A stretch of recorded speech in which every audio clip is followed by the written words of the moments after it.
文字元素分割畫面。佢係一位平面嘅設計家，就將設計嘅意念咧注入咗繪畫度，開創咗新嘅面目。立根喺香港晚年畫風咧尋求變異，又繪畫咗山源川流，以幾何法嘅章法層次，或者係從高空俯瞰嘅角度去描畫山水。咁所以嗰個虛實嘅處理啊、分力嘅點現啊，同埋咧即係光暗嘅變化咧，佢其實都係非常之講究嘅。咁呢度咧就係大師呢邊嘅區域啦。咁我哋就進入咗有另外咧，你見到個上面嘅箭嘴咧有啲板塊，我哋成個場就分咗8個板塊。咁所以喺右手邊呢度咧有4個板塊，叫做嶺南風姿啦、意在障礙啦，同埋傳統裏邊啊公物生存。咁我哋逐塊喺呢度區域揀。咁一陣咧，我哋先去高夫去左邊嗰3個板塊。咁呢度咧順次序好似唔係啊，唔順次序啊，但係因為冇辦法，我哋即係個 curator 要走一啲所有嘅嘢啦。咁好啦，咁呢一個咧就係林湖灰老師，亦都係嶺南派，亦都係我第2位老師嚇。咁呢個咧就係嶺南派林湖灰咧，就因為佢係傳統嘅嶺南派畫法，佢師從趙少昂嘅。咁當時因為我都好中意畫雀仔，所以我就跟佢要學趙少昂嘅料啦。咁而林湖灰老師咧，其實最耍家嘅咧就係畫鶴同埋呢個猴子。咁所以你哋咧今次咧就好 lucky 啊，即係可以睇到佢2幅好精彩嘅作品。咁林湖灰老師除咗佢畫花卉啦、動物啦、禽魚啦，咁佢喺寫生咧亦都捕捉咗一啲生態嘅神韻啊，尤其是啲馬騮啦。咁嶺南派嘅風格裏邊咧，佢特別亦都中意畫孔雀啦、風水魚啦。佢有時喺啲金卡紙上面咧畫一啲龍吐珠啊咁樣嘅。咁所以咧喺香港嘅嶺南花鳥咧走獸咧，都係屬於代表性嘅前輩。咁完全係承繼咗嶺南3大核心，例如係重寫生、重色彩同埋重氣勢。咁佢嘅畫就充滿自然生機啦，筆法有靈動通透啦，有乾濕不移啦，所以咧你會見到佢係啟育咗大量嘅後輩學嶺南派嘅畫作嘅。咁跟住落嚟咧，呢兩幅大作咧就係司徒乃宗老師，佢1950年出生啦。咁你見到咧，佢畫啲紅棉啊，同埋雀仔啊。同埋咧，佢啲筆墨咧都非常之淋漓盡致嘅。咁佢係受教於父親同埋多位嶺南派嘅名家，例如關山月啦、黎雄才、趙少昂、楊善深，好多家咧嚟自己融合咗。至到晚年咧，佢都更加咧去再跳出自己嘅框框去創作嘅。所以咧，即係值得我哋啲後輩咧去支持啦。咁佢各有所長，因為除咗山水花卉、禽鳥啊、動物、人物之外咧，其實佢做咗西畫啦，又會學咗素描啊、油畫啊、水彩啊，同埋描繪嘅技法都融入咗水墨裏邊。咁佢畫孔雀都非常之細緻嘅，咁又善於畫紅棉啦、樹叢、菊花、牽牛花等等。咁嚟港以後咧，佢係以寫生速寫嘅手法去繪畫。咁譬如畫香港啊城市嘅景觀啦，譬如避風塘啊、新界村屋啊咁樣。所以咧，其實佢都係推陳出新，樣樣咧都去嘗試。同埋佢係植根嶺南、中西貫通，弘揚嶺南畫嘅精神，同埋當代水墨作出貢獻㗎。咁兩位前輩咧，有花、有鳥、有山水，咁盡顯咗香港嶺南派嘅雙重高度，就係清雅同埋雄渾並存㗎。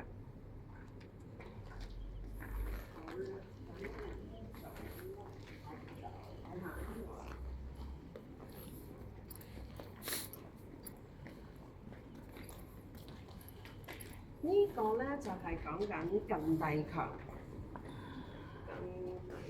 老師。咁靳埭強老師咧，因為佢都係師從傳統寫生抽象並行嘅新水墨大師呂壽琨嘅學生，咁所以咧，唔好意思，咁紅黑點嘅色彩同埋圓點啊，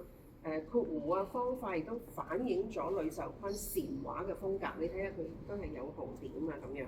咁有啲畫佢都係着重有一個紅點喺度嘅嚇，咁就係承繼咗呂壽君老師嘅禪畫風格啦。佢亦都係從咧中國嘅工藝啊同埋圖案獲得啟發，從儒釋道嘅哲理上咧尋找到創意啦，將水墨同埋設計嘅意念糅合咗，形成咗個人風格。佢早期嘅水墨畫咧，譬如佢畫樹啊同埋石啊山川咧嘅作品，都係反映咗傳統筆墨嘅探索啦，同埋嘗試用版畫西方嘅媒介創作，並注入咗設計嘅元素。佢嘅畫面咧係用塊面去組織啦，空間處理啦，呈現咗幾何嘅分割，同埋虛實相生嘅意念。咁其後咧其實近老師咧，佢專注喺水墨畫嘅，咁亦都係將文字水墨畫嘅風格咧去發揚光大啦。咁其中咧亦都包括咗用山水樹石嘅意象就不拘一格。原來你睇到咧，其實佢用中國嘅書法字，咁但係裏邊咧有人啊、有山有水。如果你細睇嘅時候，你就會覺得哇，原來即係將書畫結合咗咧，係成為咗一個另一境界。所以我哋咧就睇下呢一 part 咧叫做意在障礙嚇，咁咧就係近嚟。咁我哋去嗰邊睇睇幾難，看幾難咧佢哋難後生啲，因為佢係學法嚟嘅。咁佢都係從事油畫啦、水彩攝影、雕塑、版畫、水墨畫同埋書法創作嘅。佢作品咧就具中西文化嘅特質，佢以簡約嘅主義喺畫中咧展現到東方嘅哲理，喺水墨間注入咗空白嘅主調，襯托出虛同埋實，咁有同埋冇之間或者陰陽相對而生嘅存在關係，反映咗生活進退靜動靜嘅節奏。佢嘅繪畫注重咗空間嘅變化、點線對比同埋組合，加入咗設計同埋抽象元素。咁因為呢個風格就重塑咗香港嘅城市啦，同埋生活嘅景觀，就係別具當代水墨嘅創意精神。咁近年嚟咧所創嘅絲路行蹤同埋香港格式就呢兩幅啦，咁就突顯咗剛柔對比、透視水墨嘅全新動感。OK， 咁呢個就係意在障礙嘅一個 part 啦。咁呢邊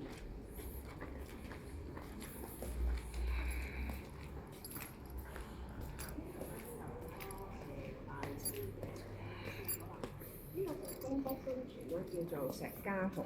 咁呢啲畫作咧都係從藏家嘅手上咧借出嚟去展嘅，所以其實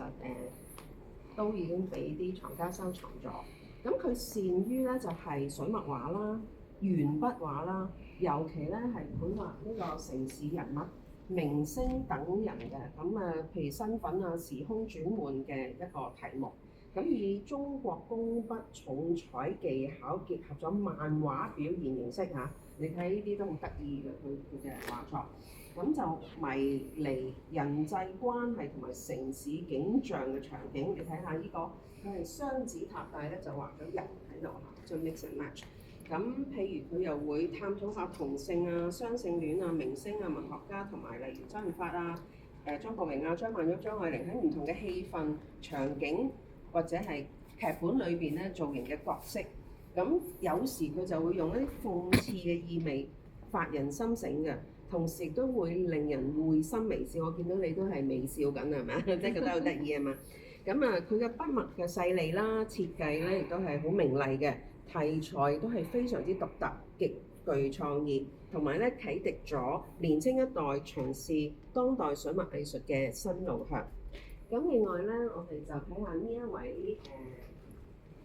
畫家啦，佢叫做許秋嬌啦，近年就以工筆水墨嘅方式就喺紙巾上面作畫，就最為出名嘅。佢嘅作品咧聚焦咗喺重新審視生活物件嘅價值，平凡嘅材質裏邊咧就發掘佢嘅深層嘅意義。咁佢都深愛住呢個中國傳統嘅藝術，所以咧佢吸取咗青花瓷嘅圖案元素、藍白相間嘅韻律、流轉嘅紋飾同埋咧佢轉突達咗當代語境下嘅新詞彙，對日常嘅物件充滿咗着迷啦。佢係透過扭轉傳統，將呢啲平凡嘅嘢超越咗佢原本嘅功能性，承載住記憶、情感同埋文化嘅容器。喺解構同埋重構嘅過程裏邊咧，其實佢都係想讓我哋觀者去思考，其實一般尋常嘅物，佢係咪能夠承載永恆呢？古典嘅美，亦都係唔係喺當代生活中可以重新甦醒咧？咁樣，咁呢個就係工筆生存嘅一 part 啦。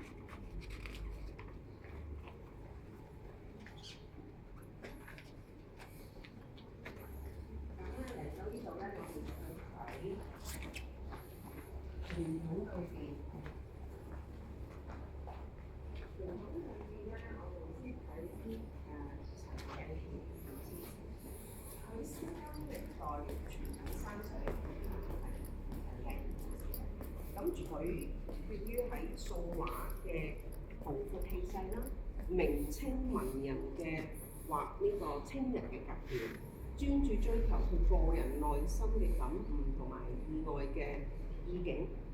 咁早年咧，佢創下咗獨特我哋叫做開片啊片嘅技法，即係佢畫山咧，佢唔係畫一個體積，佢係一片片咁樣，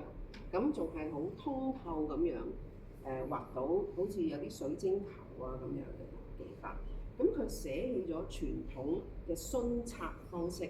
就係以青瓷冰裂嘅塊面咧，去構出一個山形，同埋咧配搭咗墨色嘅昏染啊、光影嘅留白，同埋營造咗淡雅靜穆嘅空靈嘅氣韻嘅。咁近年咧，佢漸漸放下咗一個標誌性嘅開片方法，就改用咗層層渲染，而咧就係鋪陳呢個疊疊嘅群山，咁然後畫作咧就滲透咗禪道嘅靜遠嘅哲思，走出獨樹一幟嘅當代水墨路線。佢唔係好執着於呈現山水嘅肌理，但係佢係利用咗疊織嘅章法去勾繪山川嘅輪廓同埋形態，同埋咧賦予濃淡水墨嘅分染，去切色啦，同埋光影明暗，去締造咗山水嘅景緻。佢以留白婉近嘅層次咧，去色墨交融咗形狀嘅意境。由近至到遠咧，令到觀者咧能夠從構圖章法進入咗山中，體會自然，具有禪道意境嘅。咁我哋跟住落嚟咧，就睇下歐大為老師啦。佢係一個出名嘅書法家，佢1947年出生啦。咁譬如咧，佢嘅書畫篆刻咧，三樣都兼備到嘅。山水咧，佢亦都畫畫，因為好少書法家自己都會畫畫。咁佢咧就擅長於用焦墨焦墨去畫畫。咁焦墨咧有濃墨，亦都有淡墨。咁佢特別交代過咧，就係用淡嘅焦墨咧，一定要揩乾支毛筆，先至可以進行到一個淡嘅焦墨嘅。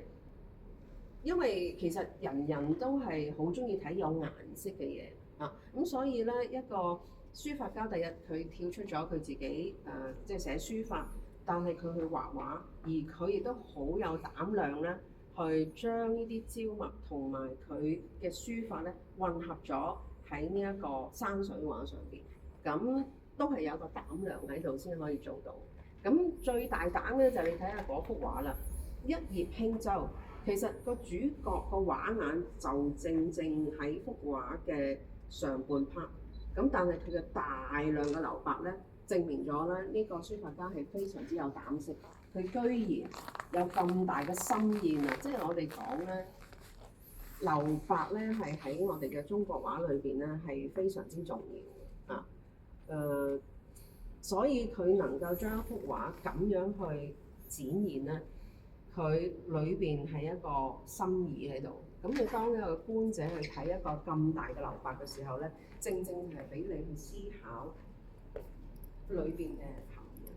呢個就係嗰個作者主要元素嘅嘢啦。咁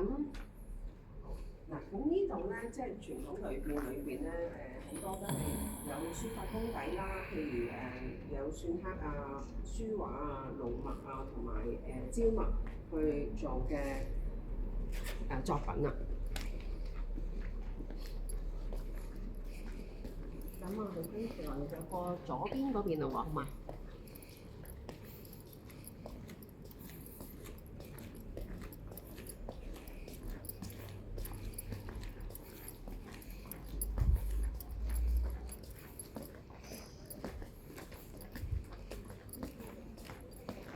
咁左邊咧，我哋一陣最後咧，我哋就會睇跨境越界。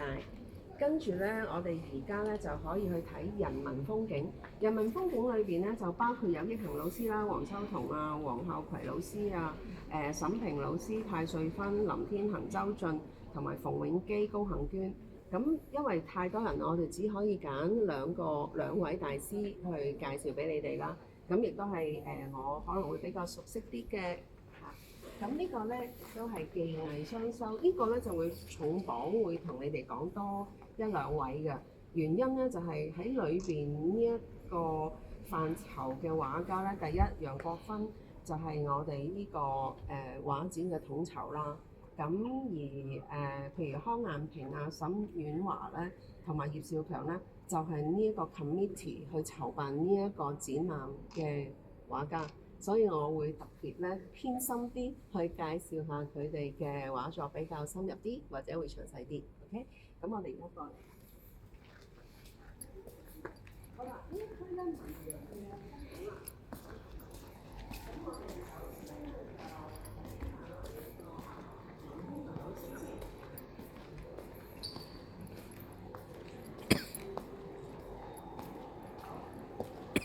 林天恒老師咧有3幅畫，佢係我嘅啟蒙恩師嚟嘅，佢係第一位教我畫畫嘅老師，第2位我嘅老師係林明夫老師，第3位而家就係劉國松老師，咁所以我都係跟咗呢3位大師。咁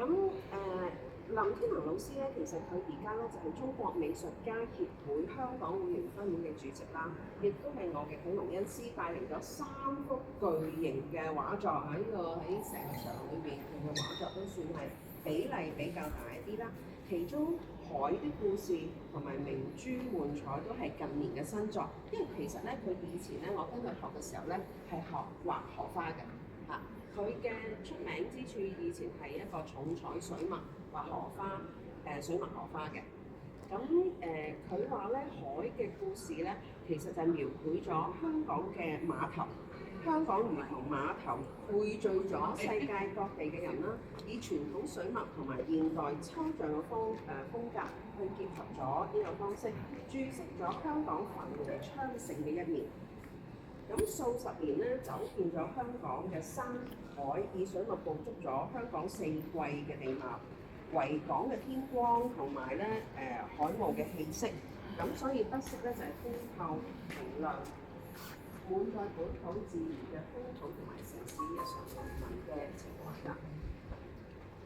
咁呢個都成日都係出現咗喺啲訪問啊、大公報啊都上咗。雜誌，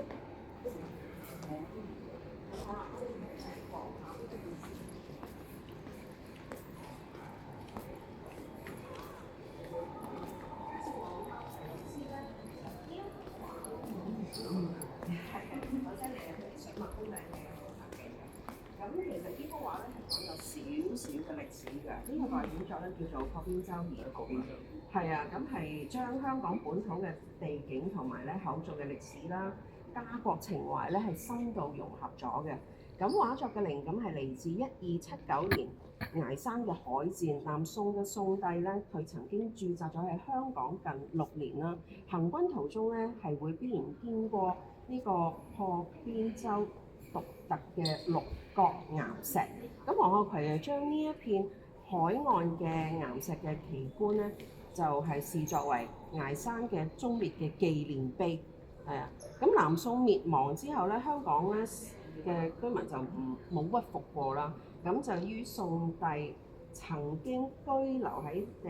立石刻宋皇台，以柔韌嘅方式咧係寄託咗故國嘅思念。畫中係以直線勾勒咗六角石岩剛硬嘅輪廓，同埋咧借岩石嘅堅毅不屈嘅形態咧，傳達剛直不阿、永不低頭嘅愛國精神，以此係敬世代堅韌嘅香港人。唔同於一般嘅城市山水，佢淨係畫為港